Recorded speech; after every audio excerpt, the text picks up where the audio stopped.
सुंदरकांड की प्रश्नोत्तरी। सुंदरकांड का नाम सुंदरकांड क्यों रखा गया? हनुमान जी सीता जी की खोज में लंका गए थे और लंका त्रिकुटांचल पर्वत पर बसी हुई थी। त्रिकुटांचल पर्वत यानी यहाँ 3 पर्वत थे। पहला सुबैल पर्वत, जहाँ के मैदान में रामायण का युद्ध हुआ था।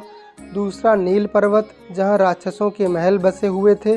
तीसरे पर्वत का नाम है सुंदर पर्वत, जहाँ अशोक वाटिका निर्मित थी और इसी वाटिका में हनुमान जी और सीता जी की भेंट हुई थी। इस कांड की सबसे प्रमुख घटना यही हुई थी, इसलिए इसका नाम सुंदर कांड रखा गया। नंबर 2, शुभ अवसरों पर सुंदर कांड का पाठ क्यों?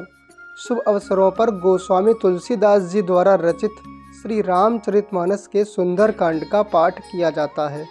शुभ कार्यों की शुरुआत से पहले सुंदर कांड का पाठ करने का विशेष महत्व माना गया है। जबकि किसी व्यक्ति के जीवन में ज़्यादा परेशानियां हो, कोई काम नहीं बन पा रहा हो, आत्मविश्वास की कमी हो या कोई समस्या हो, तो सुंदरकांड के पास से शुभ फल प्राप्त होने लग जाते हैं। कई ज्योतिषी या संत भी विपरीत परिस्थितियों में सुंदरकांड करने की सलाह देते हैं। नंबर 3, सुंदरकांड का पाठ विशेष रूप से क्यों किया जाता है? माना जाता है कि सुंदरकांड के पाठ से हनुमान जी प्रसन्न होते हैं। सुंदरकांड के पाठ में बजरंग बली की कृपा बहुत ही जल्दी प्राप्त हो जाती है। जो लोग नियमित रूप से सुंदरकांड का पाठ करते हैं, उनके सभी दुख दूर हो जाते हैं। इस कांड में हनुमान जी ने अपनी बुद्धि और बल से सीता माता की खोज की है। इसी वजह से सुंदरकांड को हनुमान जी की सफलता के लिए याद किया जाता है। नंबर 4, सुंदरकांड से क्यों मिलता है मनोवैज्ञानिक लाभ?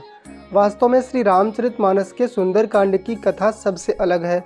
संपूर्ण श्री रामचरितमानस भगवान श्री राम के गुणों और उनके पुरुषार्थ को दर्शाती है। सुंदरकांड एकमात्र ऐसा अध्याय है जो श्री राम के भक्त हनुमान जी की विजय का कांड है।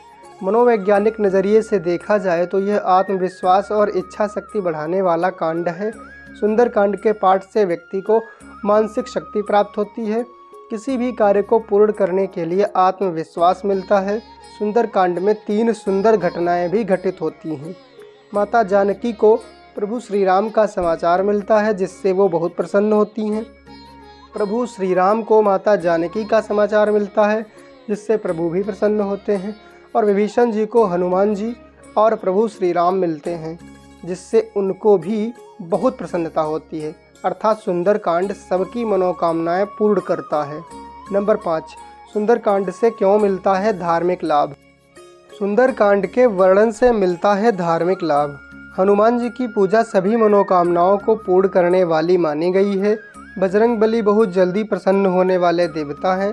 शास्त्रों में इनकी कृपा पाने के कई उपाय बताए गए हैं। इन्हीं उपायों में से एक उपाय सुंदरकांड का पाठ करना है।